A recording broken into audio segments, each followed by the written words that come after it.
आजकाल डिवोर्सचे प्रमाण खूप जास्त वाढत आहे. तुम्ही कधी विचार केला की का असं होत असेल? कारण आपल्या परस्परांकडून असणाऱ्या अपेक्षा खूप जास्त वाढल्या आहेत.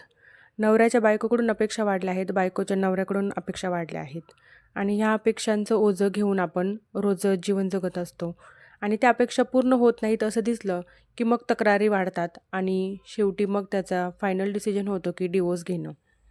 आपण कुठेही कॉम्प्रोमाईज करायला घाबरतो. आपल्याला वाटतं की मीच का कमीपणा घ्यावा? पण तुम्हाला माहीत आहे का, जर तुम्ही थोडंसं कॉम्प्रोमाईज केलं आणि ग्रॅटिट्यूड जर केलं, तर तुमची लाईफ खूप चेंज होऊ शकते. तेही एक मॅजिकप्रमाणे. ग्रॅटिट्यूडमुळे म्हणजेच कृतज्ञतेमुळे आपले रिलेशन्स कसे बेटर होतील, हे आपण लॉ ऑफ अट्रॅक्शनच्या या रूलमुळे शिकणार आहोत.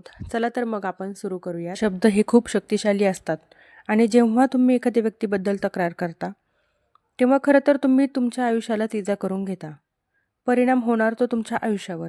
आकर्षणाच्या नियमानुसार जेव्हा तुम्ही तुमच्या व्यक्तीबद्दल, दुसऱ्या व्यक्तीबद्दल जो विचार करता, बोलता, तो तुम्हालाही लागू पडतो. म्हणूनच जगातील थोर मनाच्या लोकांनी, गुरूंनी आपल्याला कृतज्ञ राहायला सांगितलं आहे. कारण त्यांना माहीत होतं की तुम्हाला जर आयुष्यात आणखी काही मिळावं असं वाटत असेल, तुमच्या आयुष्यात जादूनं वाढ व्हावी असं वाटत असेल, तर इतर व्यक्ती आहेत तशा तुम्ही त्यांना स्वीकारायला हव्यात. तुमच्या जवळच्या व्यक्तीनं जर तुम्हाला सांगितलं की तू जसा आहेस तसाच मी तुझ्यावर प्रेम करतो, तर तुम्हाला कसं वाटेल? लोक जसे आहेत तसेच स्वीकारून, तसेच ॲक्सेप्ट करून त्यांच्याबद्दल आपल्याला कृतज्ञता म्हणजेच ग्रॅटिट्यूड व्यक्त करायची. हीच आपली आजची जादू म्हणजेच मॅजिक आहे. तुम्हाला कृतज्ञता वाटेल अशा अगदी तुमच्या जवळच्या 3 नातेसंबंधांची निवड करायची आहे. कदाचित तुमची पत्नी, तुमचा मुलगा, तुमचे वडील किंवा तुमचा नवरा, कुणीही असू शकेल. तुमचा व्यावसायिक भागीदार, तुमची बहीण, यापैकी कुठल्याही 3 नातेसंबंधांची तुम्ही यामध्ये निवड करू शकता. ज्यांच्याशी तुम्हाला तुमचे रिलेशन चांगले करायचे आहेत, त्यांची तुम्ही या प्रयोगासाठी निवड करू शकता. असे कुठलेही 3 रिलेशन तुम्ही आठवायचे आहेत की ज्यांच्याशी तुम्हाला तुमचे नातेसंबंध दृढ करायचे आहेत. त्यांचे फोटो आपल्या जवळ हवे आहेत. मग तो फोटो मोबाईलमध्ये असेल किंवा मग ओरिजिनल फोटोकॉपी असेल. असे 3 सेपरेट फोटो आपल्याला घ्यायचे आहेत आणि त्या 3ही फोटोंना आपल्याला आभार व्यक्त करायचे आहेत, ग्रॅटिट्यूड करायचे आहे. एकदा का तुम्ही 3 व्यक्तींची निवड केलीत आणि त्यांचे फोटोज तुमच्याजवळ ठेवले, की ती तुमच्यासाठी जादूसारखे काम करेल. आता तुम्ही शांत जागी बसून प्रत्येक व्यक्तीच्या कोणत्या गोष्टीबाबत तुम्हाला अत्यंत कृतज्ञ वाटते, याचा विचार करायचा आहे. सपोज तुमचे हजबंड असतील आणि तुम्हाला त्यांच्यासोबत काही चालू असतील, क्रॅशेस वगैरे, काही प्रॉब्लेम्स असतील तुमच्या रिलेशनशिपमध्ये, तर तुम्ही सध्या फक्त त्यांच्या प्रॉब्लेम्सवर, त्यांच्या बिहेवियरवरच लक्ष केंद्रित केलं असेल. तर आता तुम्हाला असं वाटतंय की तुमचे रिलेशन्स छान झाले पाहिजेत. तर तुम्ही त्यांचा फोटो घेऊन त्यांनी आत्तापर्यंत आपल्यासाठी काय काय चांगल्या गोष्टी केल्यात आत्तापर्यंतच्या लाईफमध्ये, यापैकी तुम्ही 10 गोष्टी एका कागदावरती लिहून काढायच्या आहेत आणि ते लिहिताना तुम्ही त्यांना थँक्यू म्हणायचं आहे.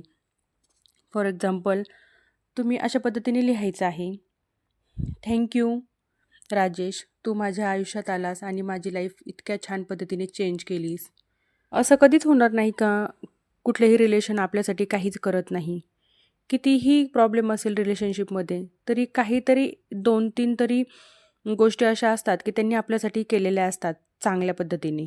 पण आपण त्या चांगल्या गोष्टी विसरून जातो आणि फक्त आपण प्रॉब्लेमकडेच फोकस करतो. तर जरी तुमच्या हजबंडची रिलेशन चांगली नसेल, पण ते तुमच्या लाईफमध्ये हजबंड म्हणून आले आहेत, त्यासाठी तुम्ही थँक्यू म्हणू शकता. ती गोष्ट तुम्ही ते लिहू शकता आणि लिहायचीच आहे की थँक्यू, तू माझ्या आयुष्यात आलास आणि माझी लाईफ चेंज झाली. थँक्यू, तुझ्यामुळे मला बायको होण्याचं सौभाग्य मिळालं. थँक्यू, तू माझ्या मुलांसाठी खूप छान गोष्टी करत आहेस. त्यांना खूप व्यवस्थित सांभाळत आहेस. अशा पद्धतीने ज्या काही गोष्टी असतील, त्या सर्व चांगल्या गोष्टी मिनिमम 10 गोष्टी तरी तुम्ही एका कागदावरती लिहून काढायच्या आहेत. अशाच पद्धतीने तुम्ही दुसरा फोटो, तिसरा फोटो, ज्या ज्या व्यक्तींची तुम्ही निवड केली आहे, त्या व्यक्तींच्या चांगल्या गोष्टी, 10-10 चांगल्या गोष्टी तुम्ही लिहून काढायच्या आहेत आणि रोज तुम्ही त्या व्यक्तींच्या फोटोकडे पाहून थँक्यू म्हणायचं आहे त्या चांगल्या गोष्टींसाठी. आणि हळूहळू तुम्ही रोज जसे पुढे जाल तसे तुम्ही पाहताल की त्या व्यक्तींविषयी तुमची जी मानसिकता होती ती चेंज होत गेली आहे आणि त्या त्या व्यक्तींचं देखील बिहेवियर तुमच्याविषयी चेंज होत आहे आणि जे तुमचे काही प्रॉब्लेम्स चालू होते ते हळूहळू कमी होत आहेत आणि तुमचे रिलेशन्स खूप छान पद्धतीने चालू झाले आहेत. हा व्हिडिओ पूर्ण पाहिल्यानंतर कोणी हे मॅजिक ट्राय केले आणि कुणाकुणाला किती छान रिझल्ट आला ते कमेंटमध्ये नक्की सांगा. आणि असेच छान छान यूजफुल व्हिडिओज पाहण्यासाठी चॅनलला लाईक, शेअर आणि सबस्क्राईब नक्की करा. थँक्यू.